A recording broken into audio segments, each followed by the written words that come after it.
Zimbabwe's economy has been on a decline for the past 2 decades with no immediate end in sight.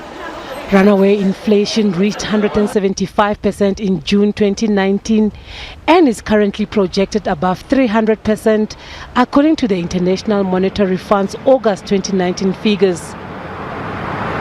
This has led to basic goods and commodities prices rapidly going up on a daily basis. Wages and savings have plummeted.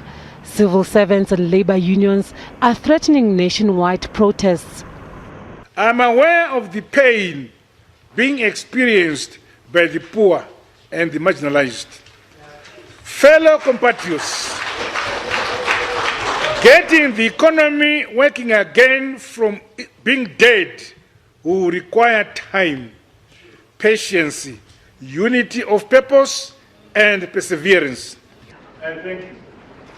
Zimbabwean President Emmerson Mnangagwa finally admitting that his country's economy has all but collapsed.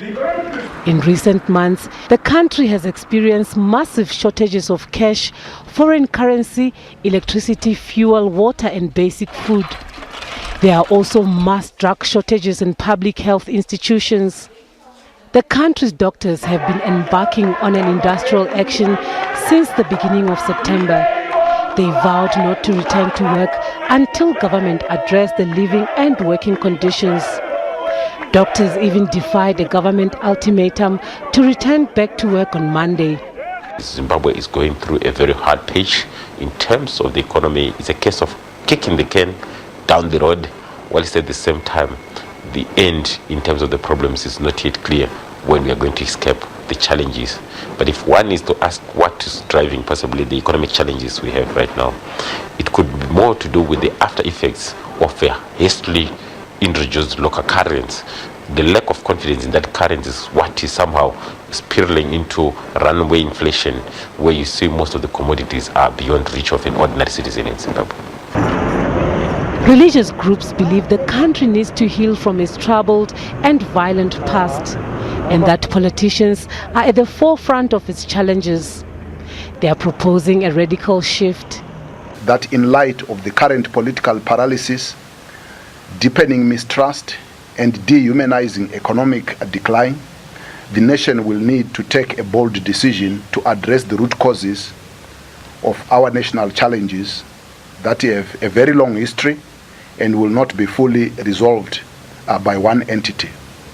In this light, we are calling the nation to Sabbath on all political contestation for a period of 7 years, to allow for the rebuilding of trust and confidence, reset our politics, and chart a shared way forward towards a comprehensive economic recovery path in a non-competitive political environment. The call by the churches has been met with mixed reaction. Analysts believe just attending to this one area is not in the best interest of the nation. It's quite very important to have an understanding of institutions which are weaker at the moment. I think look at the corruption levels in the country, quite very high. Look at the poverty levels. Look at the issues we are talking about, money supply growth, which could be spearheaded by some of the institutions in the country. So the solution lies in establishing credible, stronger and sustainable institutions which are driving the economy. Secondly, I think, yes, the political friction, especially between the two major political parties, is becoming a liability by day, especially to an ordinary citizen in Zimbabwe, as they have to grapple with the negativity, the news which will not take the nation forward.